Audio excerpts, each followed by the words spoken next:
from Mladic today are further away from facing justice at The Hague than they've been since the end of the war.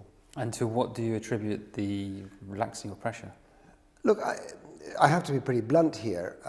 I think there has been a series of rather unfortunate miscalculations on the part of some of the Western nations, and Brussels is not immune from it, in being so obsessed with the rather smaller and temporal issue of Kosovo that they believed the right thing to do would be to appease forces in Serbia in order to diminish the situation in Kosovo. Kosovo is not the long-term problem.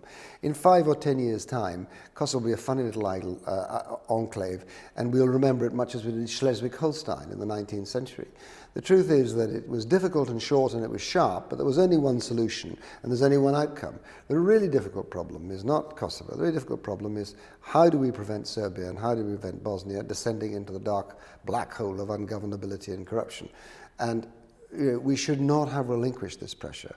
To my sadness for the last year, the wider policy of the Balkans has been run as a subset of the Kosovo policy, and we've done anything to keep things quiet elsewhere where we dealt with Kosovo.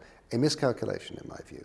The result has been not, as many hoped and said, the strengthening of the moderate forces in Serbia. It has been rather, as is always the case when you appease, the strengthening of the radical forces in Serbia.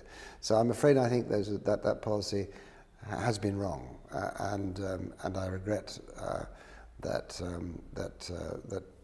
it hasn't been changed. Does the term the Balkans mean anything except in a geographical sense anymore? With so many different countries having different states of development, different memberships, different religions, and new ongoing creation of states, does the Balkans actually mean anything anymore? Well, it does in the same way as Western Europe does. It does in the same way as you talk about, the Gallic nations does. So it is a useful piece of shorthand, not least because many of these problems are similar. It may be that there are disparate rates of improvement, of amelioration in Croatia, for instance, and Albania. But I think it is important because it's a way of talking about a region, which in a Europe of the regions is itself important. I think it's important for another reason, which is even more powerful, which is if there is one thing that Europe has done wrong in the Balkans, I would say what it's done wrong is treated each of the countries in the Balkans as penny packet problems. You have a Bosnia policy, you have a Croatian policy, you have a Serbian policy, you have a Kosovo policy, a Macedonia.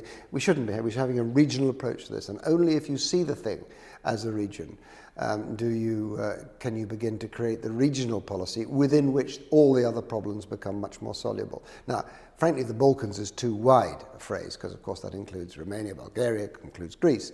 So I think I prefer the Western Balkans.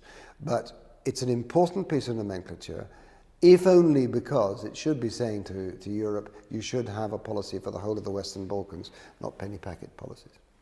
Thank you very much for talking to NATO Review. Great pleasure.